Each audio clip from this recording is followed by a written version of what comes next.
Bueno, presten atención porque esto es completamente... es una desgracia y complicado y fuerte y es largo. Así que presten atención. En 1879 el gobierno de Egipto se dirigía dando bandazos hacia la bancarrota a causa de la habitual combinación de guerras absurdas y de un gobernador derrochador. Preocupados por la seguridad del canal de Suez, los británicos y los franceses se inmiscuyeron para enderezar las finanzas de Egipto. Poco después, los nacionalistas del ejército egipcio se rebelaron contra aquellos extranjeros. La revuelta fue aplastada exclusivamente por las tropas británicas porque los franceses no pudieron llegar a tiempo. Esto convirtió el protectorado internacional en una colonia británica, con grandes repercusiones diplomáticas. Por ahora todo lo que hay que saber es que los británicos de la noche a la mañana se convirtieron en los responsables de Egipto. Por lo tanto, trataron de pasar desapercibidos y de supervisar el gobierno nativo entre bastidores.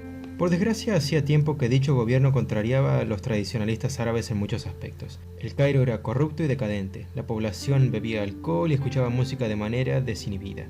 La clase alta estudiaba idiomas, ciencia y medicina en las escuelas. Ahora Egipto estaba bajo el yugo de los soberanos europeos. La gota que colmó el vaso fue el intento, por indicación de los británicos, de abolir el comercio de esclavos, que era el principal pilar económico de los árabes de las provincias egipcias del Sudán, en el sur. Y los sudaneses se rebelaron en 1881. El Sudán se congregó en torno a Mohammed Ahmed, un hombre errante que durante años había desafiado a las autoridades. Nacido y criado a las orillas del río Nilo, prefería el estudio del Islam al negocio familiar de carpintería. De adolescente siguió a los derviches, sufíes místicos. Con el tiempo anduvo atrás de varios santos del Sudán, hasta que decidió que él era más santo que todos los demás juntos. Se separó y empezó a reunir discípulos propios. No tardó en insinuar y finalmente declarar que él era el Mahdi, el guiado, un título mesiánico. El calendario musulmán se estaba acercando al final de un siglo y los temores apocalípticos impregnaban la sociedad. Al principio las autoridades egipcias de la capital provincial de Jartum trataron de sobornarlo, pero cuando Mohammed Ahmed se mostró totalmente serio e incorruptible, enviaron soldados para que lo apresaran. Dos compañías de tropas egipcias se lanzaron a la carrera durante toda la noche por distintos caminos para llegar primero. Casi al amanecer, llegaron simultáneamente a su destino desde direcciones opuestas y terminaron disparándose la una a la otra accidentalmente hasta que apareció el ejército del Mahdi y los aniquiló a los dos. La fuerza que a continuación enviaron, 4000 hombres bajo el mando de Yusef Pasha, era tan poco disciplinada y estaba tan convencida de que derrotaría a aquellos salvajes que ni siquiera apostó centinelas. Los mahdistas atacaron por la noche y aniquilaron hasta el último hombre de aquel ejército tan bien equipado sin utilizar más que lanzas y espadas. Otra fuerza egipcia de 8000 hombres bajo el mando de Hicks Pasha, su mercenario británico convertido al Islam, atacó el territorio Mahdi desde Jartum, pero tras perseguir al enemigo sin rumbo fijo durante varias semanas a través del desierto, los rebeldes cortaron la línea de abastecimiento egipcia. La columna no tardó en quedar rezagada y desintegrarse debido al calor y la sed, hasta que los derviches les tendieron una emboscada y los mataron a todos. La cabeza de Hicks fue llevada a presencia del Mahdi y el cuerpo quedó abandonado. El gobierno egipcio, que se estaba quedando sin soldados, se rindió y envió a Charles Gordon, el mercenario británico que había ayudado a aplastar a los Taiping en China. En 1884 fue con órdenes de evacuar a todos los europeos y egipcios de la ciudad de Jartum, 7000 soldados y 27000 civiles. Una vez allí decidió que sería cruel abandonar a las guarniciones periféricas a merced de los derviches y aguardó a que las guarniciones abandonasen Jartum. En mayo, mientras seguía esperando, los mahdistas cerraron la ciudad. Gordon estaba atrapado. Cuando el público británico se enteró del heroico apuro en que se encontraba Gordon, insistió en que el gobierno fuese inmediatamente a rescatarlo. En octubre se reunió en el Cairo una fuerza expedicionaria de 10.000 hombres comandada por Lord Garnet Wellesley, que partió hacia Jartum a 1300 kilómetros de distancia al corazón de la rebelión. Los despachos enviados a Gran Bretaña estremecían a los lectores del periódico a medida que la columna se iba acercando, pero llegó el día en que Wellesley alcanzó su destino y encontró a los derviches en las montañas de Jartum. 2 días antes, el 25 de enero de 1885, ante la inminente llegada de las tropas de relevo británicas, el Mahdi había ordenado un asalto desesperado a Jartum. La ciudad cayó y fue seguida de la masacre y violación general de la población atrapada. Las mujeres fueron repartidas entre los harenes de los mahdistas privilegiados. La cabeza decapitada de Gordon fue presentada al Mahdi, aunque él no la había pedido. El fracaso del rescate de Gordon provocó la caída del gobierno liberal de William Goldstone en Gran Bretaña. Entretanto, el general Wolseley abandonó el Sudán a su suerte y se llevó a su ejército a casa.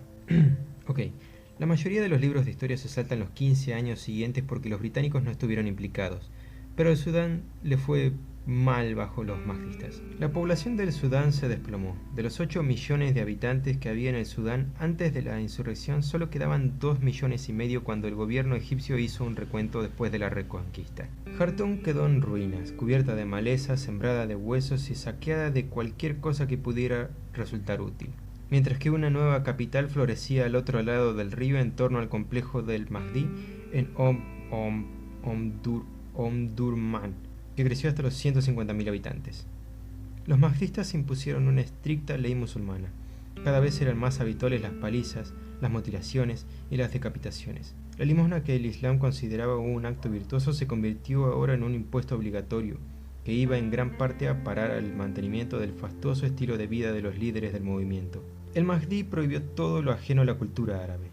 La educación europea, la industria y la medicina, incluso llevar el fez, que era demasiado turco. En junio de 1885, poco después de prohibir la medicina occidental y de expulsar o ejecutar a todos los médicos, el Mahdi cayó enfermo de tifus y murió.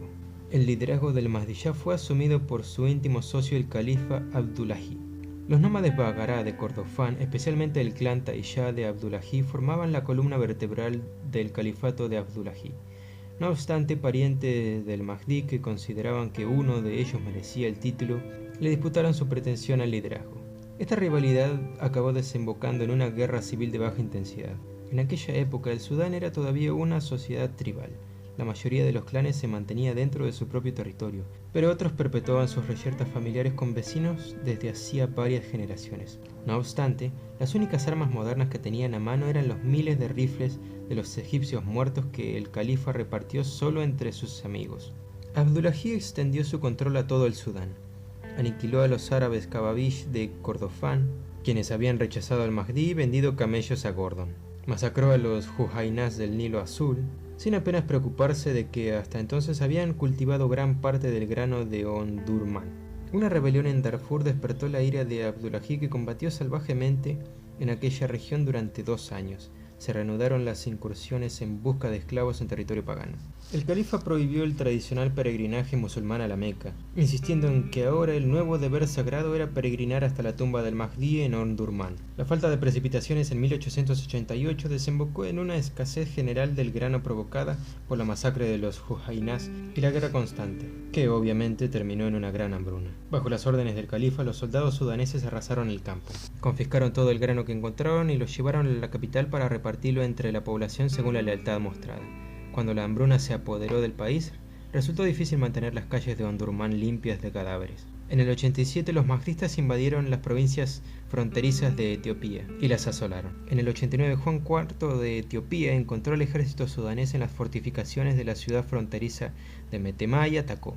Fue la última gran batalla de la historia, librada principalmente con la fuerza bruta y armas afiladas. Aunque el ataque de los etíopes empezó bien, el emperador resultó mortalmente herido y fue evacuado al campamento. Este suceso afectó a los ánimos de las tropas etíopes y su ataque falló. Aprovechando la confusión, los mahdistas salieron de Metemá y atacaron y dispersaron a las tropas etíopes restantes, que abandonaron el ataúd incrustado de joyas que contenía el cuerpo del emperador. Al encontrar este trofeo en el campamento vacío, los mahdistas enviaron la cabeza del emperador a Omdurman, donde fue exhibida con orgullo por las calles, clavada en un palo y añadida a la colección. Tras una década y media ignorando el Sudán, los británicos estaban inquietos porque los franceses, que estaban consolidando un imperio en el interior de África, se acercaban al Nilo. No lo podían permitir.